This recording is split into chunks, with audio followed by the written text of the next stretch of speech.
votre façon de faire ne concorde pas avec les Écritures, même si j'étais le plus gentil, le jour où je vais m'éclipser, je partirai. Et je dirai haut et fort que ce que j'ai vu, ce n'était pas la parole. Regardez leur raison. Écoutez-la. Regardez leur raison. Regarde dans toutes les églises. Regarde dans toutes les églises. Qui t'a dit que dans toutes les églises, là, ce qu'ils font là, c'est la parole? Qui t'a dit ça? C'est comme ça que vous êtes en train de pervertir les jeunes gens. Un monsieur qui est sérieux dans la parole, qui s'est donné corps et âme dans ton église. Mais tu le prends, tu le mens, tu es en train de faire des choses. Honte à vous. La vie, elle est très précieuse, frère. Vous pouvez blaguer avec tout, mais ne blaguez pas avec la vie de quelqu'un.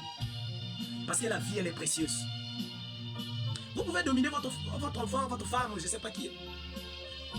Mais quand c'est une âme du Seigneur, une personne, un responsable, que vous malmenez, et que vous savez que ce que vous êtes en train de faire est faux, c'est pour un gain sur Dieu.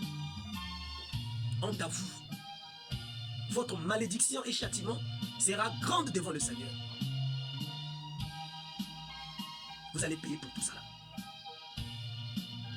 Parce que ce que les enfants de Dieu font, les dîmes qu'ils donnent, les offrandes, aux olianayo, aux dinamba, aux olianayo, aux salabouy, aux ma voiture, aux ma lopango, aux salatou.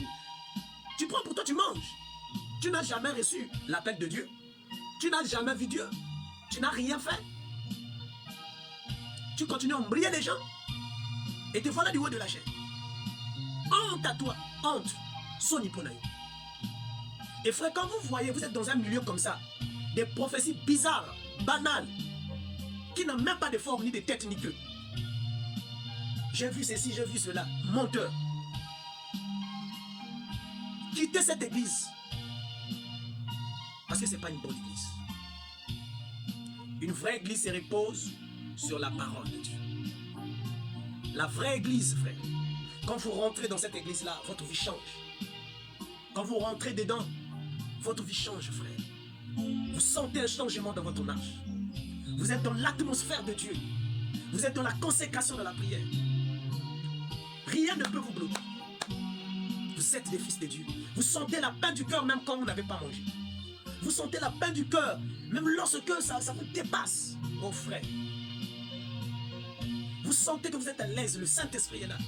Ce n'est pas des conneries des pasteurs qui tombent avec des sœurs là-bas à gauche et qui avortent les sœurs. Frère Branham dit ici, donc pourquoi les gens sont si ballottés au paragraphe 140, j'ai fini. Si jamais vous venez à Christ, mon ami, en un lieu où le monde est mort, que vos enfants, que votre mère soit ainsi, que votre papa ait parlé de cette manière, ou que votre pasteur ait dit cela, que le médecin ait dit cela ou cela, vous ne l'entendez même pas. Talien, vous ne l'entendez pas. Vous vivez seulement dans la gloire de la Shekinah. Vous marchez et vivez dans la présence du roi. Il complète, hein? Chaque jour est doux à votre âme. Ce n'est pas question de pain, ce n'est pas question de manger. Comme on dit, oh là là, tout est bien, tout est bien. Rien ne peut vous faire du mal.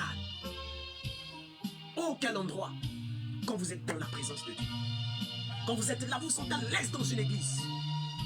Vous avez un bon pasteur, vous avez des bons diacres, vous avez un bon moussier, qui n'est pas impudique, qui n'est pas dans les choses du monde. Frère, vous êtes dans un bon endroit, vous vous sentez à l'aise.